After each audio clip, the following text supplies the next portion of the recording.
Hello everyone. ఈరోజు మనం భారతదేశ చరిత్రలోన కొన్ని ఇంపార్టెంట్ ఈవెంట్స్ని క్రోనాలజికల్ ఆర్డర్లో చూద్దాం. 1707లో ఔరంగజేబ్ మరణం. ఇది బ్రిటిష్ వారి యొక్క ఆధిపత్యం కి ఒక పెద్ద మంచి అవకాశం.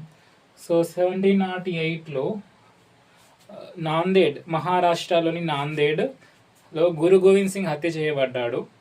సో గురు గోవింద్ సింగ్ మన సిక్కుల గురువు. 1713లో మహారాష్ట్రలో పీష్వాల అధికారం ప్రారంభమైన సంవత్సరం. 1746 నుంచి 1748 వరకు మొదటి ఆంగ్లో కర్ణాటిక్ యుద్ధం జరిగింది.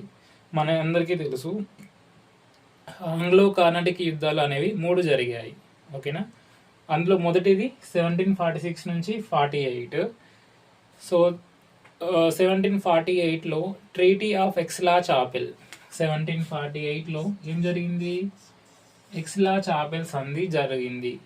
ఈ ఎక్స్లా-చాపెల్ సంధి మొట్టమొదటి ఆంగ్లో కర్ణాటిక్ యుద్ధానికి కంక్లూడ్ అన్నమాట. ఓకేనా? సో నెక్స్ట్ 1748లోనే నిజాముల్ ముల్క్ మరణించాడు. 1748లో నిజాముల్ ముల్క్ ఎవరు?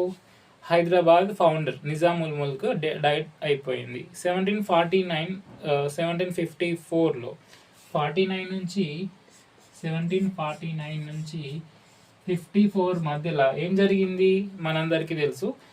ఆల్రెడీ ఇక్కడ మొదటి కర్ణాటిక్ యుద్ధం అని రాసాం. నెక్స్ట్ ఏంటి? రెండవ కర్ణాటిక్ యుద్ధం.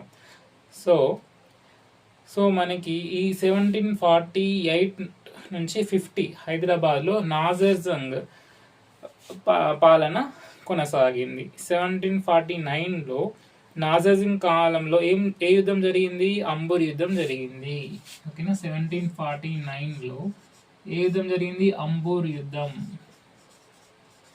అంబుర్ యుద్ధం జరిగింది. బ్యాటిల్ ఆఫ్ అంబుర్ అంటాము. సో నాజర్ జంగ్ తర్వాత ముజాఫర్ జంగ్ ఉన్నాడు కదా. ముజాఫర్ జంగ్ 1750 నుంచి 51 మధ్యలో ముజాఫర్ జంగ్ పాలన కొనసాగింది. ముజాఫర్ జంగ్ తర్వాత సలాబత్ జంగ్ 1751 నుంచి 61 సలాబత్ జంగ్